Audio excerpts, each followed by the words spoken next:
Wow, good news! Filipino families, second tranche, pinapatupad na, epektibo na! Good news ito. Pag-uusapan natin sa video na ito.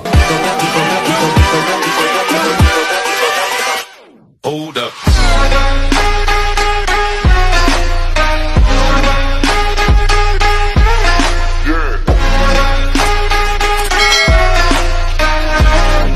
Hello mga ka-vlogs! Welcome dito sa aking YouTube channel. Magandang araw po sa lahat ng mga manonood. Saan po kayong dako sa mundo? Kumusta mga ka-vlogs? Magandang balita, Filipino families. Second tranche, effective na. Pinapatupad na.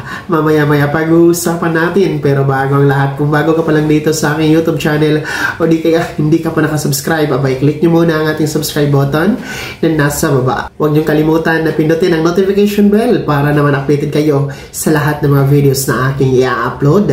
Eto na nga, mga Filipino families, magandang balita.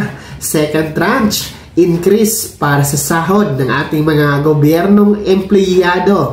Epektibo na noong January 20, 2025. Yes, good news ito para sa lahat ng mga government employees kung saan po ay effective na po ang inyong second tranche wage increase o taas ng inyong sahod.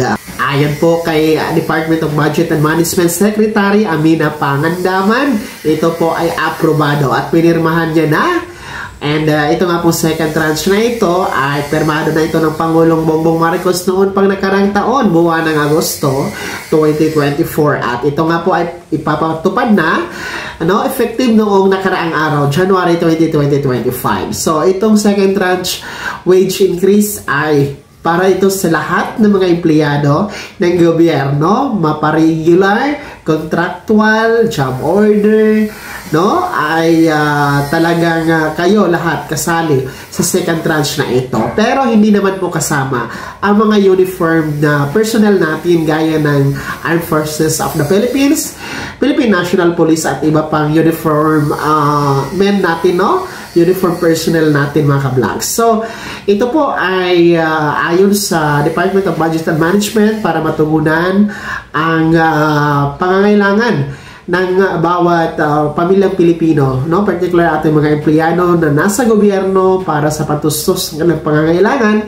dahil sa nagtataasang bilihin ngayon, presyo ng mga pangunahing bilihin, kahit paano makakatulong itong second tranche wage increase o dagdag sahod na pinapatupad since January 20, nakaraang araw po yan, mga ka-vlogs. How good news ito? Sana naman, hindi lamang sa government employees, kundi sa lahat ng mga empleyado, mga manggagawa na nasa pribado din po ang magkaroon ng dagdag na sahod. Dahil lahat naman po tayo ay nangangailangan ng patustos sa ating mga pang-araw-araw na pangangailangan. Kaya naman, mga ka-vlogs, mga Filipino families, ano yung komento at ano yung reaksyon sa balitang ito? I-komento nyo na sa comment section na nasa baba. Pakilakip ng buong pangalan at kung taga saan kayo. Bago ako magtapos sa video na to, kung gusto niyo po sumuporta sa aking YouTube channel, maaari niyo po i-click ang ating super thanks button na nasa baba. Sa mga gusto maging miyembro, pwede po. I-click po ang ating join button. Maraming perks dyan, mga ka-vlogs. Be my member now. Sana yung naging gabay ang video na to, kahit paano na pag-uusapan natin ang mga mahahalagang bagay-bagay na may kinalaman sa ating mga pang-araw-araw na mga pangangailangan. Kung hindi ka pa nakasubscribe dito sa aking YouTube channel, maaari nyo nang i-click ang ating subscribe button na nasa baba. Huwag nyo kalimutan na pindutin ang notification bell. Ilagay nyo po sa all para naman updated kayo sa lahat ng mga videos na aking i-upload. Maaari nyo nang i-like ang video na to. Kung meron pa mga katanungan, maaari nyo i-komento sa comment section na nasa baba. Pag-follow na din po ang aking official Facebook page na nasa screen nyo. Muli po ako si Daniel Timpawan na nagsasabing dito sa aking YouTube channel, pawang katotohanan at lahat, totoo lamang.